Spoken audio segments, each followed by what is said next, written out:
Comunicaciones SADCB.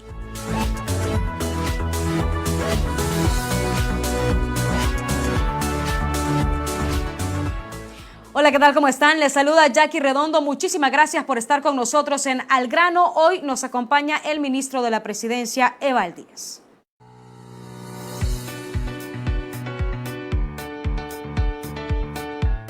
Analizamos con Eval Díaz, ministro de la Presidencia, acerca de la política de seguridad de JO. ¿Qué resultados ha traído al país? ¿Cuánto se ha avanzado en los 2 periodos de gobierno del presidente Hernández? ¿Cómo combatir el crimen organizado cuyos lazos con la política son visibles? Lo contestamos al grano.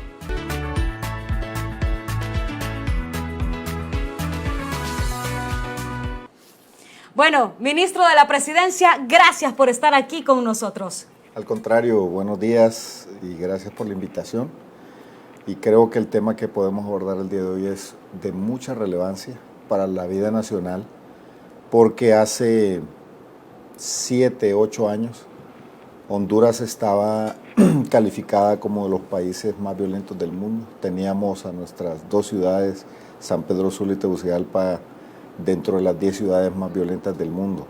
Hoy han desaparecido de esa lista. No significa que no hay problemas, no significa que no sigue habiendo criminalidad. Al contrario, el reconocimiento de la problemática y afrontarlo nos ha ayudado a solventarlo. Pero es un momento para hacer valoraciones, sobre todo hoy que está agitado el ambiente político por las declaraciones de personas que fueron extraditadas y que hace que aquí se genere un debate hasta dónde el crimen organizado ha permeado la sociedad hondureña en todos sus sentidos.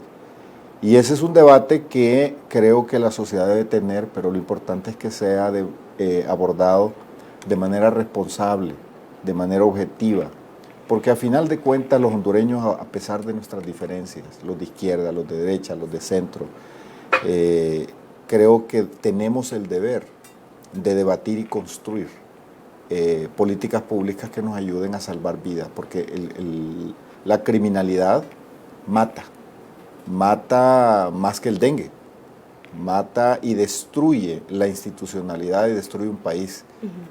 Por eso es que es tan importante abordar este tema de diferentes ángulos. Bueno, y es que antes nosotros mirábamos esto de la extradición, esto de las diferentes acciones que se están siguiendo como una utopía. Ustedes vinieron a implementar la extradición, algo que se miraba difícil y se sabía que iban a haber repercusiones desde el momento en que la aprobaron. Mire, primero hay que... Nadie quería esta ley. Sí, aparte nosotros tenemos un antecedente. Usted recordará, y muchas personas hoy que nos están viendo no habían nacido cuando se da aquella situación del señor Mata, cuando es tomado y llevado a otro país, a Puerto Rico y luego a Estados Unidos. No existía la figura de la extradición. Y eso generó un debate, hubo protestas de la universidad porque se consideró que era una violación a la soberanía nacional y se consideró que era una violación a la Constitución. Y hubo muchas manifestaciones, algunos defendiendo la violación o acusando que se había cometido una violación a la Constitución, pero era una persona que estuvo vinculado justamente a estas actividades del crimen organizado y que luego fue sentenciado en Estados Unidos. Luego, el país anduvo por un sendero de muerte, destrucción y de corrupción de las instituciones a través de la amenaza que provoca el crimen organizado a los funcionarios o los sobornos que el crimen organizado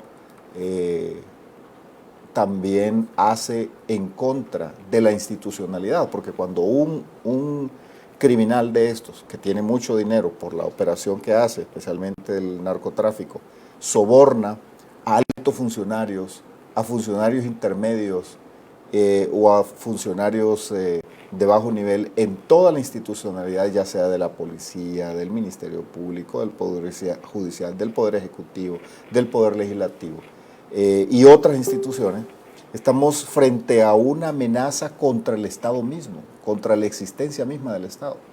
Y nosotros fuimos testigos hace 8 o 10 años cómo mataban funcionarios, hubo congresistas muertos, fiscales muertos, personas que se sentaban en un programa de televisión y hablaban de esto y los mataron. El caso de Alfredo Landaverde, por ejemplo, es un caso insignia de un homicidio que tiene que ver justamente con una reacción de la estructura criminal del crimen organizado, matando a quienes se atrevían siquiera a mencionar la existencia de la criminalización de muchas instituciones. En ese contexto de cerca de 90 muertos por cada 100.000 habitantes, el presidente Hernández lideró en el Congreso Nacional, con la participación de las fuerzas políticas, la reforma al artículo 102 de la Constitución. Se tuvo que hacer a puertas cerradas, porque había temor de la exposición de los congresistas que votaran a favor, sobre todo porque se necesita mayoría calificada, 86 votos, para hacer una reforma de esa naturaleza. Y luego la ratificación también de manera rápida. Nos sacaron a todos, es más, yo que trabajo en el Congreso Nacional no estuve en ese debate, porque se hizo absolutamente a puertas cerradas por lo que significaba para el país. ¿Quiénes se oponían a aprobar la extradición en Honduras? Mire, quienes se han opuesto públicamente a todas estas medidas es el señor Manuel Zelaya Rosales y Salvador Narrala. Salvador Narrala, por ejemplo, él se opone directamente al tema de las cárceles de máxima seguridad, él las va a cerrar, según él menciona. Esto no es calumnia. A veces reaccionan algunas personas a lo que uno dice como que uno está calumniando. Él lo dice, ahí están los videos cuando él menciona esto. O, por ejemplo, restituir a los policías que fueron separados de la Policía Nacional, restituirlos otra vez a la Policía Nacional, aquella policía en la cual nosotros no confiábamos como sociedad, porque se vieron involucrados en actos criminales. ¿Por qué se oponía Mel Zelaya y Salvador Narrala a la extradición? Mire, yo creo que en el caso de Salvador Narrala, él es amigo, él mismo lo ha dicho, él tiene amistades con las maras y las pandillas. Él dice que él es amigo de ellas y se revuelve con ellos.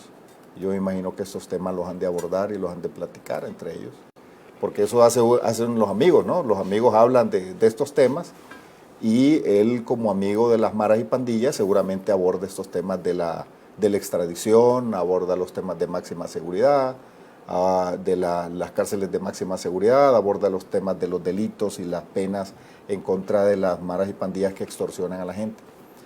Y Manuel Zelaya tiene un discurso antiimperialista, le llaman ellos, que es anti-Estados Unidos, eso es un tema que todos lo sabemos.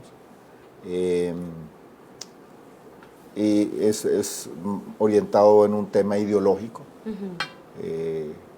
de una ideología de izquierda que ellos han asumido. Pero no es yo asumo que por ahí viene desde el punto de vista de la justificación ideológica. Luego, desde el punto de vista del involucramiento, bueno, hay menciones y señalamientos de personas que fueron extraditados, como los reportajes que vimos en los medios estos 2-3 días anteriores, por ejemplo. Pero él salió diciendo que tenía visa y él salió diciendo que iba a defenderse en los Estados Unidos. Bueno, esa es una reacción de un político. Yo tampoco quiero señalar, él ha sido mencionado como otras personas, también señaladas o mencionadas en esos temas. Ahora, cuando claramente se dice a alguien que a él le dieron $2 millones, por ejemplo, ¿para qué y por qué? Esos son temas asuntos que se están investigando y bueno, veremos qué resulta de esas investigaciones.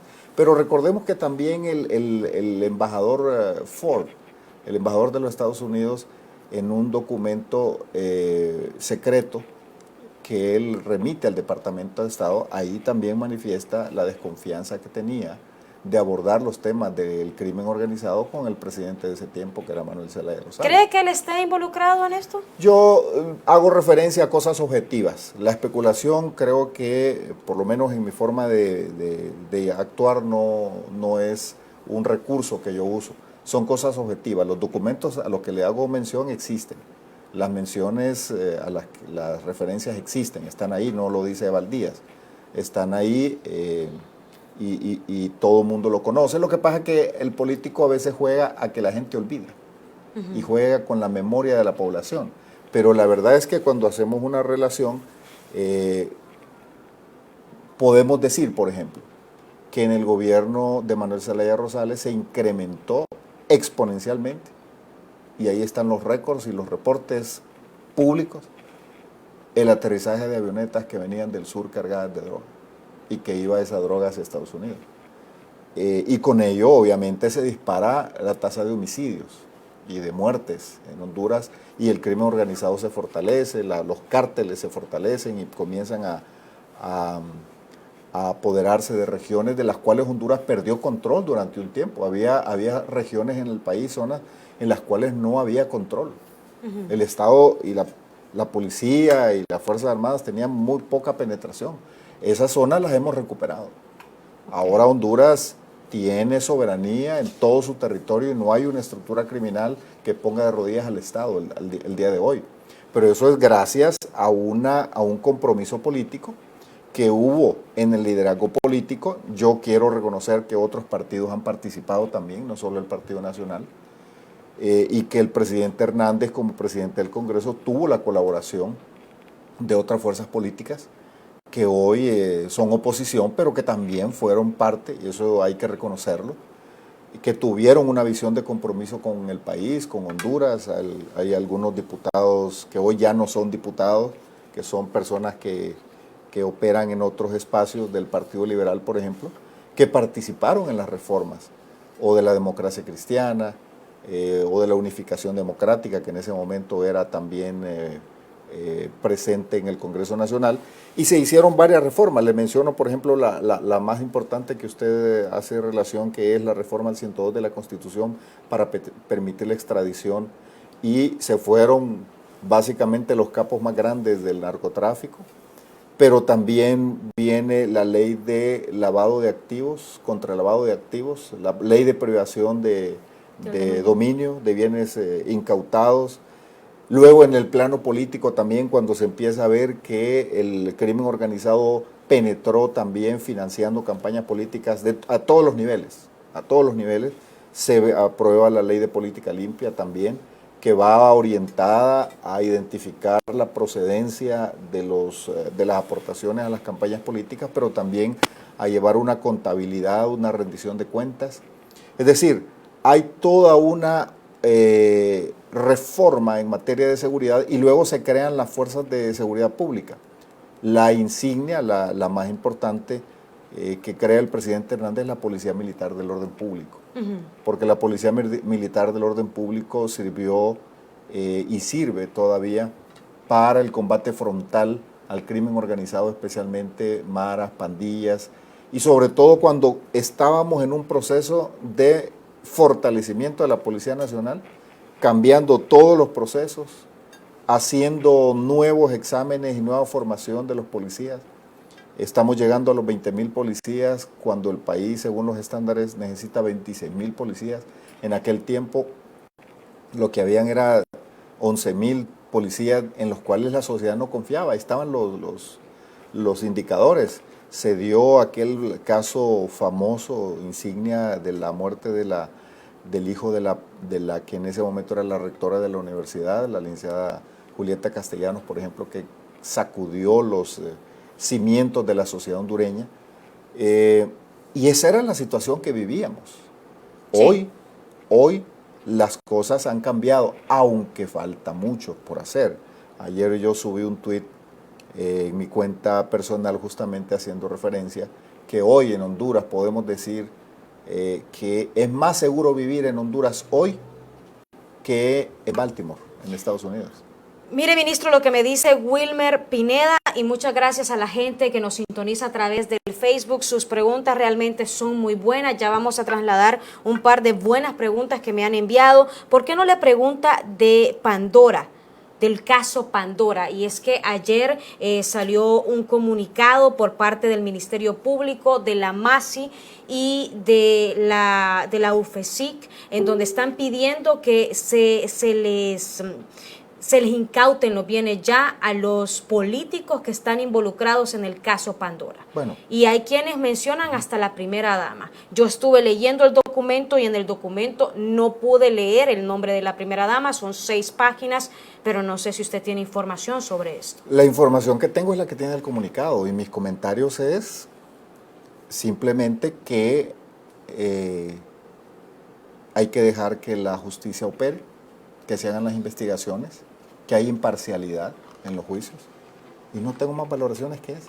¿Qué podemos decir cuando hay algunos funcionarios que sí les han incautado sus bienes y vemos a los miembros del caso Pandora que no les han incautado los bienes? Ha pasado bastante tiempo y no ha pasado nada con esto.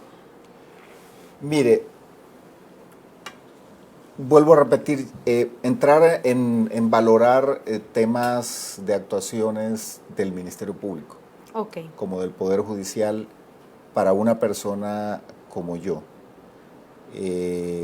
simplemente lo que tenemos que decir es que confiamos en que se aplicará la ley, en que los operadores de justicia están actuando de manera diligente. No son los mismos operadores de justicia, ni son las mismas condiciones que había hace 6, 7 años.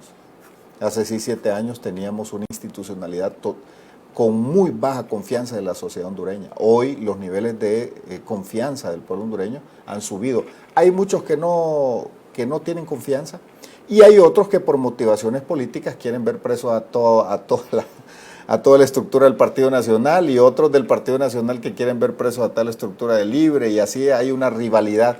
Lo peor que podemos hacer es que esas rivalidades políticas nos lleven a la estigmatización o la manipulación de la operación de justicia. La operación de justicia debe ser imparcial. ¿Qué podemos hacer cuando un político como Nelson Ávila del Partido Libertad y Refundación nos dice que en Honduras los poderes solo le siguen la voz a una persona, que es el Poder Ejecutivo? Mire, si... ¿Están separados los poderes aquí? Así dice la Constitución y así es. Y así funciona. Lo que pasa es que, vea quién lo dice, pues al final es una posición política. Bueno, usted me hablaba sobre la seguridad, todo lo que ha hecho el presidente Hernández para convertir en emblemática su actuación en materia de seguridad. Me decía que la creación de la policía militar es algo muy importante. ¿A quién le damos el mérito el tema de la extradición? Mire, el tema de la extradición fue liderado por el presidente Hernández en aquel momento. Él era presidente del Congreso. Él hizo todo el trabajo de convencimiento, de concertación a lo interno del Congreso Nacional para tener los votos, pero no solamente fue hablar con las bancadas de los partidos integrantes del Congreso en ese momento, sino hablar con la sociedad, hablar con los diferentes sectores sociales y políticos del país y hacerles entender que Honduras necesitaba esa figura y una alianza con Estados Unidos, porque el crimen organizado transnacional en ese momento era más fuerte que la institucionalidad hondureña. Tenía incluso mucho más dinero, mucho más recursos y había permeado. Acuérdense que tuvimos un tremendo debate en aquel momento por el tema de la aplicación de pruebas de confianza, que había funcionarios, altos funcionarios de instituciones importantes, operadores de justicia, que se opusieron a la aplicación de pruebas de confianza, que no querían que se le hiciera revisión a los funcionarios de sus bienes, por ejemplo, de sus ingresos, la prueba patrimonial, se oponían a las pruebas toxicológicas, al famoso polígrafo también. En lo que sí estamos de acuerdo con el tema del polígrafo es que no puede ser una prueba concluyente, pero que es una de las pruebas que contribuye a determinar el perfil de una persona, de un funcionario. Todas esas pruebas de confianza que en ese momento se se querían aplicar en el país, que en otros países es normal. Usted en Estados Unidos no puede entrar, o en otros países no puede entrar a operar como funcionario público si no le hacen pruebas de confianza, de evaluación de confianza. Tiene que ser un funcionario confiable, pero para eso hay que medirlo. No es lo que usted diga, no es lo que usted pueda decir en un programa de televisión. Yo aquí puedo decir que yo soy una persona honrada, que yo soy una persona esto y lo otro, y empezar a hablar bien de mí mismo. Otra cosa es que me hagan la valoración, que un tercero, en base a pruebas científicas, me haga una valoración desde mi patrimonio, como también de mi vida personal, mis valores, mis principios, para determinar si soy una persona en la cual el país puede depositar su confianza como operador de justicia. Entonces, ese debate lo tuvimos. Okay. Y fue tan fuerte que en ese momento hubo una confrontación y el Congreso Nacional separó 4 magistrados de la Corte Suprema de Justicia. O sea, esos temas realmente costaron, hubo compromiso de la clase política para poder crear todo este andamiaje jurídico, pero también la creación de estas fuerzas de seguridad. Y yo indudablemente atribuyo que gran parte de ese liderazgo en ese momento fue del actual presidente Hernández, que ha consolidado. ¿A él le da el mérito entonces? A él y a las fuerzas políticas que participaron en ese momento. Vuelvo a repetir, en ese momento la segunda fuerza política era el Partido Liberal, pero también participaron otras fuerzas políticas como el PINU, por ejemplo, que en ese momento había diputados como don Toribio Aguilera, que en paz descanse, don Germán Leicelar, que era parte del PINU, estaba también la Unificación Democrática, don Marvin Ponce, que era en ese momento vicepresidente del Congreso, por ejemplo, que fueron líderes que acompañaron, porque como vuelvo a decir, no solo fue el presidente Hernández, sino que lideró ese movimiento que hace toda esta reforma. Yo recuerdo, por ejemplo, mucho la beligerancia de un diputado como Osman Aguilar, del Partido Liberal, que trabajó mucho en la Comisión de Seguridad. En esa comisión la integraban Mario Pérez, la integraba Tomás Zambrano, por ejemplo, para mencionar algunos de los integrantes de esas comisiones de seguridad. Ajá. Que fueron los que trabajaron en toda esta estructuración de la legislación que hoy tenemos y que nos está dando resultados. Tan es así que hoy Honduras tiene menos de 40 homicidios por cada 100.000 habitantes. Nos acercamos cada vez más a ser uno de los países que más éxito tiene en este tema del combate a la inseguridad, aunque, repito, falta muchísimo que hacer todavía. Para que nosotros estemos satisfechos tendríamos que llegar a niveles como de 12 homicidios por cada 100.000 habitantes, que son los Pero ha incrementado la violencia en los últimos días, ¿o no? Vamos a ver. Si nosotros venimos de cerca de 90 y estamos abajo de 40, obviamente sigue existiendo una criminalidad, siguen existiendo las maras y pandillas, y sigue existiendo y se agudiza el tema de la extorsión, por ejemplo. Claro que se ha combatido. ¿Por qué se está agudizando el tema de la extorsión? No digo que se agudiza, lo que digo es que son cuando las bandas criminales, como las maras y pandillas que extorsionan a la población, empiezan a perder terreno en la operación en campo, comienzan a mandar mensajes más fuertes para intimidar a la población, y eso lo hacen a través de los homicidios. Pero justamente ahí es donde necesitamos arreciar y necesitamos ser mucho más contundentes. Se creó la Fuerza Nacional Antimaras y Pandillas. Es una fuerza dedicada exclusivamente a combatir el delito de la extorsión. Pero mire, los transportistas dicen que ya no aguantan. Mire, los transportistas son uno de los gremios más castigados.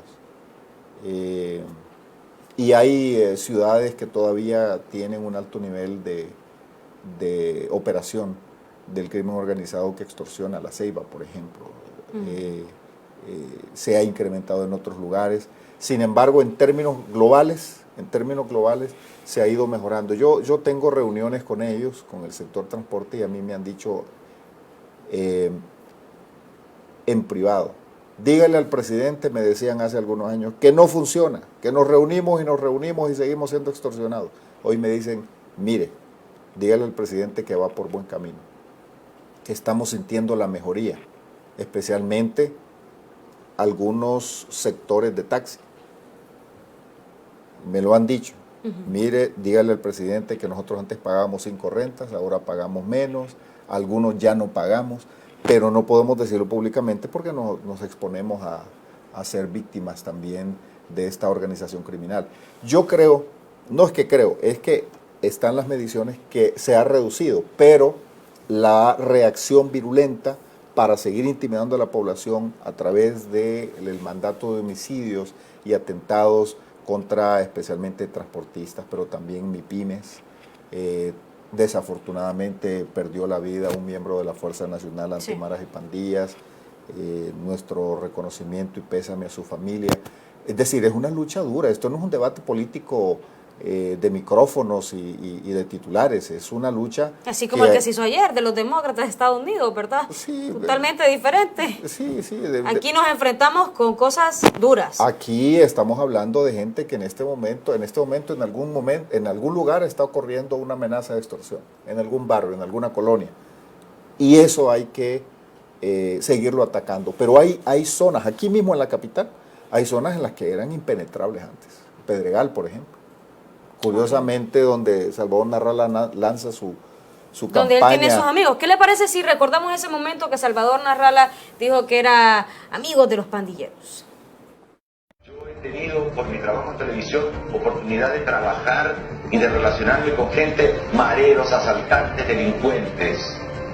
Y yo he conocido que son buenas personas y que prácticamente la sociedad los ha marginado. Ahí estuve yo con el mayor asaltante de carros de Centroamérica.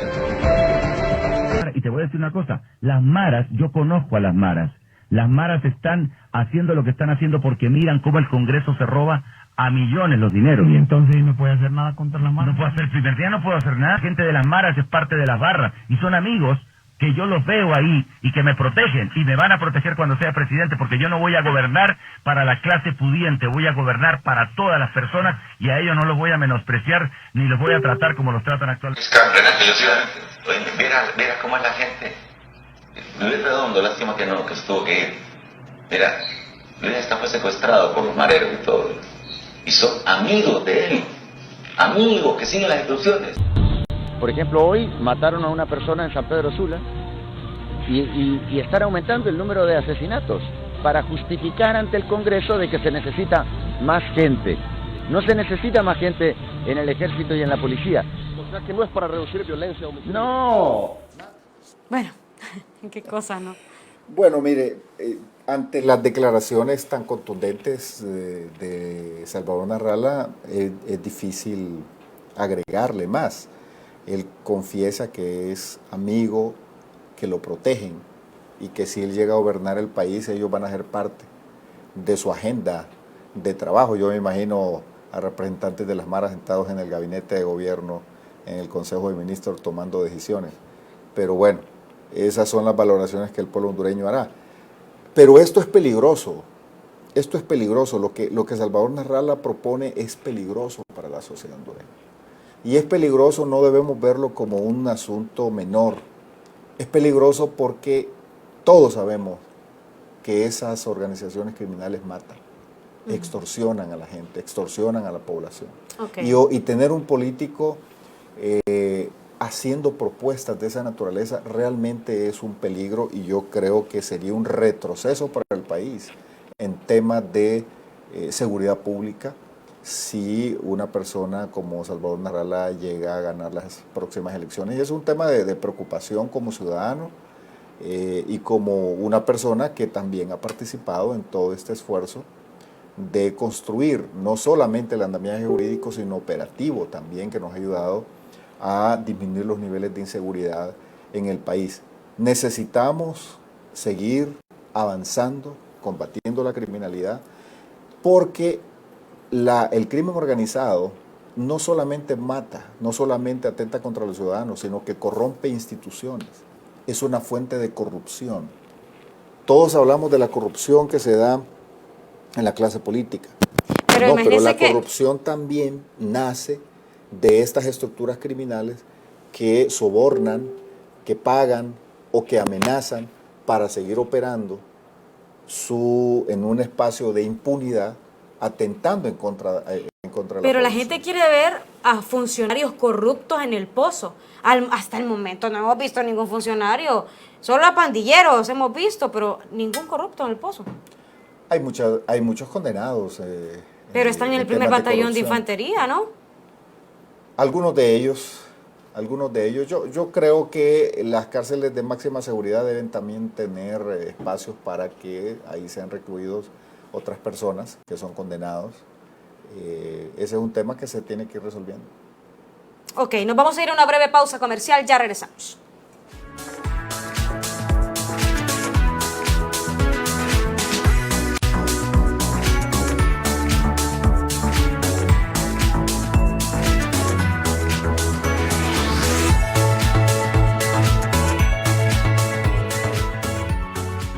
Callado. Bueno, estamos en las redes sociales, siempre en la pausa comercial, nos venimos aquí a las redes sociales. Está un poco caliente, ¿verdad, ministro? Aquí. Sin duda. Y hay muchas preguntas aquí que no sé si usted está dispuesto a contestar. Hágalas. No censuramos. Ah, no censuramos. Bueno, ya vamos a hablar sobre varias preguntas que tienen aquí. Aquí Reina Torres dice, si Mel tiene algo que pagar con la justicia, que pague. Pero seguro que ya Tony Hernández está en manos de la justicia. Quique Celaya dice, Imel, ¿pa' cuándo? Denis Marel dice, un saludo. No vamos a contestar insultos, amigos, les cuento, ¿verdad? Ya hablamos del caso de la primera dama, usted aún no quiere referirse sobre este tema, ¿verdad? Es que, vea, nosotros solo podemos hablar de cosas objetivas. Pero de especulaciones no podemos hablar. Estoy dispuesto a referirme a temas objetivos. Ok. Tenemos más mensajes aquí en las redes sociales y pregunta Josué Alvarado, ¿por qué caminan en carros blindados y guardaespaldas entonces? Yo lo invito a que venga al Pedregal, a la 3 de Mayo, a la Flor del Campo. Me imagino que por las leyes que han aprobado ustedes, que son un poco difíciles, ¿no? ¿Les ha tenido? ¿Qué cree usted que haría la criminalidad si los funcionarios no tuvieran seguridad? ¿Qué haría? No sé, dígame usted. Es decir, si hemos tenido denuncias de atentados contra la vida del presidente de la República,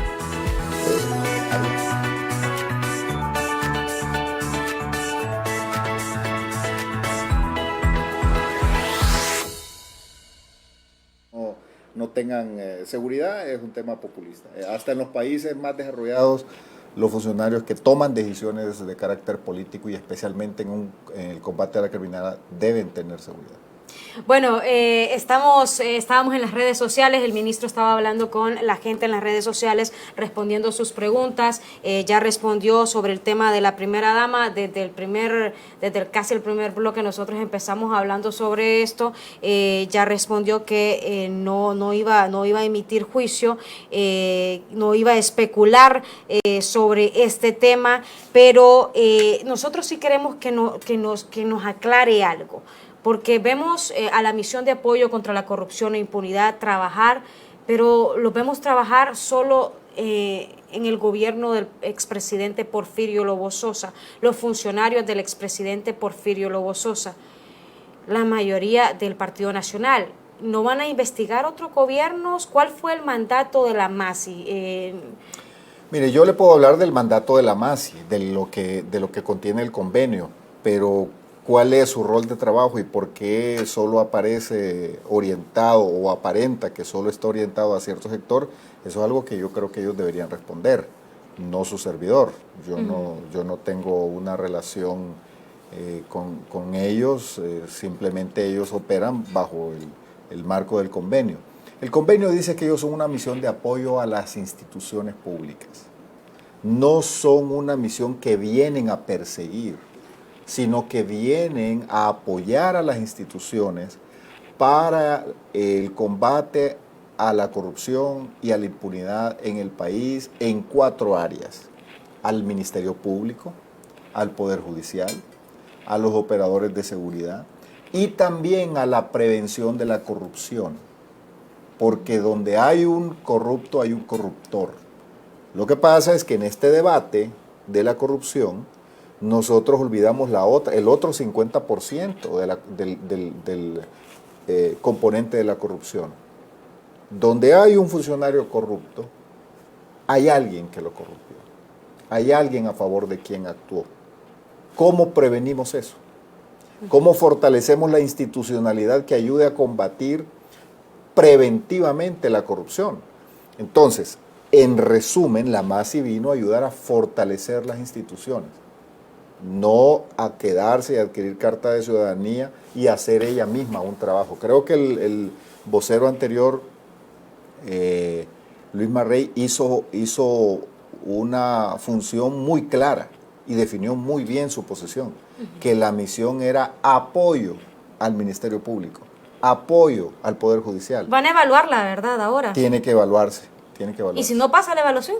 Bueno, ese es un tema que hay que ver. Yo no quisiera anticiparme, pero lo que hay que ver es si está rindiendo los resultados que todos esperamos de esa misión. Bueno, aquí me pregunta Marbeli Murillo. Pregúntele qué va a hacer cuando salga del gobierno. Es todavía... Yo tengo mis proyectos personales. Okay. Creo que en mi caso estoy definiendo, todavía no tengo claridad en el espacio del mundo político. ¿No sabe con quién va a ir? Porque mire, ayer ya le están proponiendo a Papi a la Orden ser parte del movimiento de David Chávez. Bueno, en este momento me toca hacer gobierno. Para mí es muy complicado que siendo secretario de la presidencia tome partido en este momento. Y si tomo partido, será separado del gobierno, será saliendo del gobierno. ¿Va a irse del gobierno en algún momento ahorita? Sí, a todos nos llega la hora. A todos nos llega el momento, ya sea por decisión del presidente, ya sea por renuncia, a todos nos llega el momento. Estos puestos son temporales. No hay nada más temporal que ser funcionario público. Ok, vamos de inmediato a la pregunta caliente. En nuestro 36 aniversario, gana dinero en efectivo. Cofisa, un amigo que sí responde, presenta. La pregunta caliente. Cuéntame cómo ustedes van a combatir el crimen organizado que está involucrado en la política. Mire, ya lo hemos venido haciendo. Las más de ya casi dos decenas de personas, capos de la droga, ya están en Estados Unidos. Otros están presos acá. Y la mejor manera es siendo objetivos e imparciales en el combate a la criminalidad. La investigación y no viendo los colores políticos. No importa quién esté involucrado en temas de crimen organizado, debe ser investigado y debe responder ante los tribunales de justicia aquí en Honduras o en otro país. Esa ha sido la postura del presidente, de su equipo y también de otros líderes en otros poderes del Estado. Y así debe seguir siendo. No importa quién esté involucrado. Obviamente uno se lleva sorpresas en esto. Porque, ¿qué sorpresas se han llevado ustedes? Sí, porque yo me senté, por ejemplo, con personas que hoy están privados de libertad en Estados Unidos. ¿Cómo quién? Bueno, le puedo mencionar, por ejemplo, al señor Yankel Rosenberg, que él fue ministro de Inversiones. Yo me sentaba con él, hablaba con él. ¿Quién para saber que iba a estar en eso? Pero no es el aparato de gobierno el más informado. Y hoy, porque no teníamos, se desmontaron los sistemas de investigación e inteligencia. Es que eso es lo que hay que entender. Okay. Porque hoy, en la fotografía de hoy, se nos olvida la fotografía del pasado. No había investigación, no había inteligencia. Se montan los órganos de investigación, se montan los órganos de inteligencia, se les dota de personal, se capacitan, se les da equipo y hoy tenemos investigación e inteligencia. Hoy podemos ya empezar a saber, hoy tenemos herramientas ya para hacer esos perfiles y saber quién está, quién no, ¿Quién es Porque confiable? antes no tenían eso. No existía. ¿Hasta hace cuánto tienen eso? Acuérdese que cuando el presidente Reina separa la policía de las Fuerzas Armadas, la famosa FUSEP, ¿se acuerda? Sí. Se desmontan un montón de temas de inteligencia porque en aquel momento había una lucha ideológica, derecha, izquierda, el tema de los militares y todo ese tema, y no se vuelve a crear. Y no volvió a hacerlo el país. Y eso tuvimos que pagar un alto precio. Ahora lo volvimos a hacer y ahora tenemos investigación, ahora tenemos inteligencia. Ahora podemos, no solamente eso, sino que tenemos tecnología que nos permite poder anticiparnos y poder saber, por ejemplo, si una persona que entra al gobierno tiene o no vínculos con las actividades criminales.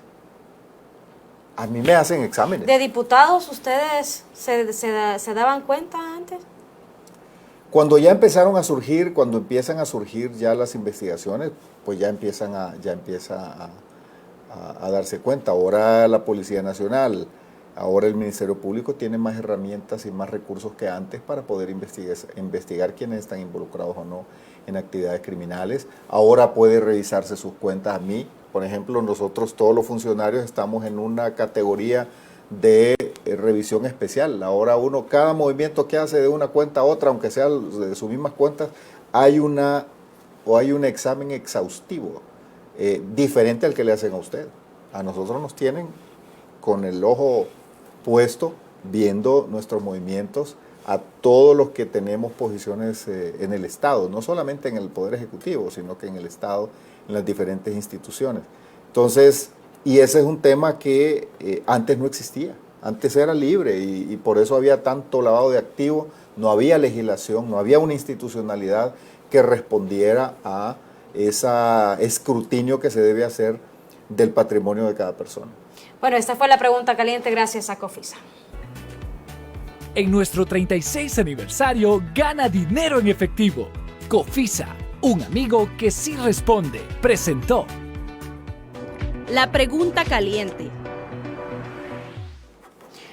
¿Ha existido en algún momento algún tipo de preferencia, sí, es la palabra, preferencia, para extraditar a alguien? No, de ninguna manera.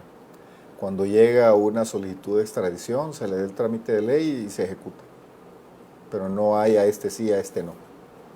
El mismo gobierno de Estados Unidos, que es el que más ha solicitado extradiciones, puede dar fe si ha habido o no compromiso del gobierno del presidente Hernández en ejecutar los convenios suscritos con el gobierno de Estados Unidos sobre todo lo que tiene que ver con extradiciones. Bueno, para la gente que pregunta en las redes sociales, en el caso del hermano del presidente, sabemos que él ya está siguiendo un proceso en Estados Unidos y él se entregó, ¿no? Sí, esperemos. Ya está en manos del sistema judicial de Estados Unidos, esperemos que va a resultar. El presidente no ha disminuido su compromiso, ni ha condicionado, ni ha ido a hablar allá por su hermano. Él confía en que se aplique la justicia. Vamos de inmediato. Hace un día, Mel Zelaya culpó al Partido Nacional de una campaña en su contra. Veamos lo que dijo. Han sido, no sé de dónde sacan ustedes esa permanente ataque a nosotros cuando ya fuimos derrocados, cuando hemos sido perseguidos, ultrajados, como dijo Héctor, mi hijo, en forma permanente. Y aquí estamos de pie, con la cara y las manos limpias, presentándolas ante el pueblo hondureño, sin ningún temor a que investigue. Yo creo que Juan Orlando ya se cansó de investigar. Lawfare, utilización de la justicia con fines políticos. Yo ya sufrí esto. ¿Usted cree que lo vayan a sacar a las 5 de la mañana a su casa en ropa de dormir? Sí, el otro día me dijo un tipo, ahora te vamos a sacar muerto, hijo de la madre, me dijo así. ¿Usted cree que esa denuncia, Ortiz Marvin, que hice hace 3 semanas, cuando empezaron 2 motocicletas y 2 carros turnados, cree que por qué los departamentos de seguridad no dijeron nada? ¿Saben por qué? porque se quedaron callados cuando publiqué la foto del sicario que me andaba siguiendo. Eran varios. Y cuando me di cuenta que tengo el testimonio y tengo los testigos. Bueno, ¿fue una campaña del Partido Nacional esto, del gobierno? Es un discurso político del presidente Zelaya. Es un discurso político. Él es un político y él sale y argumenta y se victimiza y dice que él es objeto de una persecución política. Todos, vuelvo a repetir, vea el juego con la memoria de la población. El golpe de Estado que él sufre es justamente por un conflicto político a lo interno de su partido, con su partido. Es una tirantez, es una situación que algunos creen que fue provocada. Ya le faltaban 6 meses para terminar su mandato. Y algunos creen que se lanzó para convertirse en víctima y hoy sigue siendo una figura que se presenta como víctima. Pero esa es una valoración diferente. Estamos hablando de crimen organizado, estamos hablando de cómo el crimen organizado también a través de los sobornos ha querido y ha logrado en el pasado penetrar y lograr objetivos. Hoy Honduras es un país que lucha con más eficiencia en contra de los argumentos y armas del crimen organizado. De ahí en lo que tiene que ver el presidente Zelaya en el tema puramente de justicia, yo no creo que haya persecución política en ese caso, porque entonces solo sería él.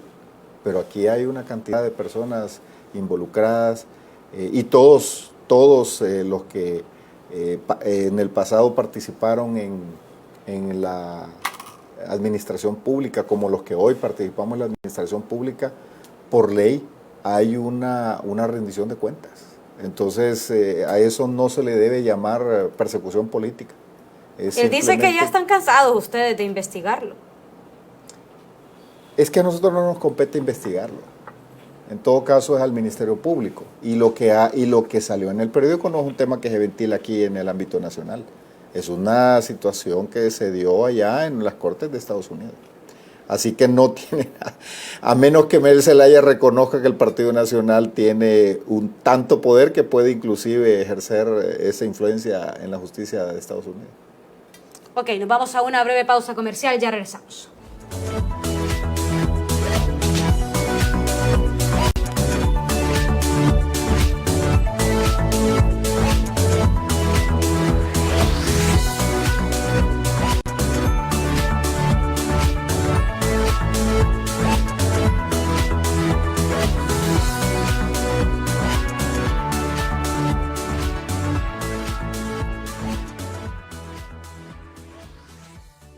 Bueno, estamos en la pausa comercial y siempre nos venimos a las redes sociales. Ministro, tiene calor, ¿verdad? Es que el sol aquí pega fuerte, ¿no? Da fuerte y me vine con traje, me hubiera venido con guayabera, estaría más tranquilo. Bueno, a la gente en redes sociales, este es un momento un poco más tranquilo, un poco más relajado. La gente tiene muchísimas preguntas, sabemos nosotros. Entre ellas, aquí la gente también pregunta que cuándo van a investigar al MEL, al caso de la cuarta urna, que solo están investigando los nacionalistas, y dicen que los están dejando ver mal. Es que merece un comentario. Hay una parte del Partido Nacional que dice, ¿por qué solo nosotros nos persiguen? Que persigan a ellos también, que los persigan a ellos. Algunos dicen que Mel tiene influencia en la MASI, en la UFESIC. Esos son los argumentos de algunos. Y ahora aparece Mel y dice que nosotros controlamos y que lo perseguimos a él.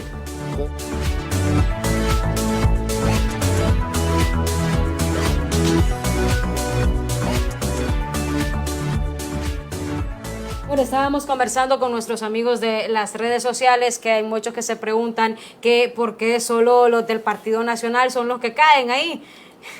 Vuelvo a repetir, es un sentimiento que hay de mucha gente del Partido Nacional, que es nuestro partido, y nosotros creo que lo que tenemos que hacer es seguir con nuestro compromiso del fortalecimiento institucional. Honduras merece instituciones fuertes, creíbles, eficientes.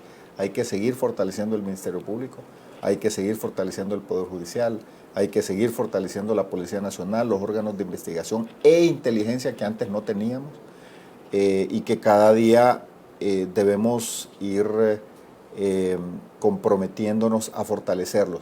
Mire, hay un discurso demagógico,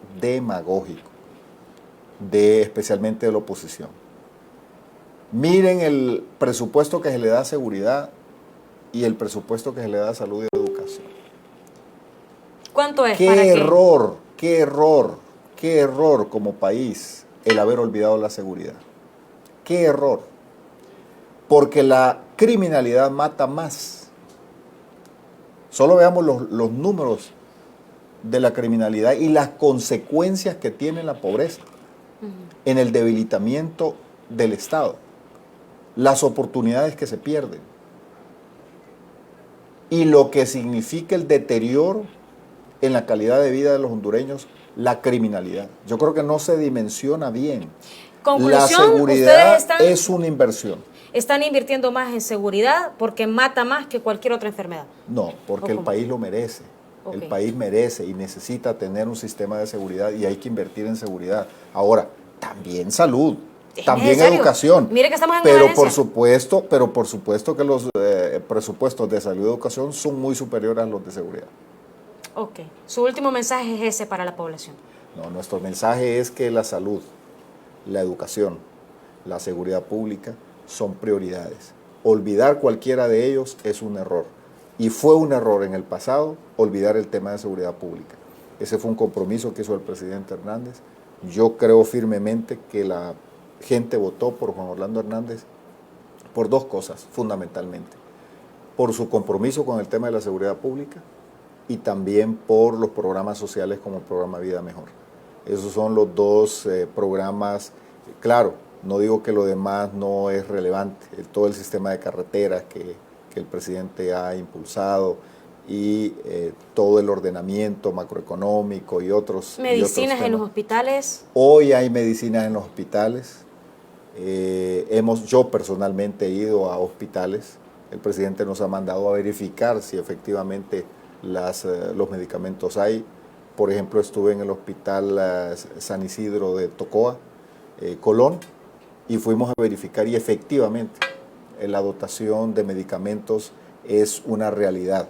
Ahora lo que necesitamos es que la sociedad se incorpore para velar que las medicinas no se las roben. Okay.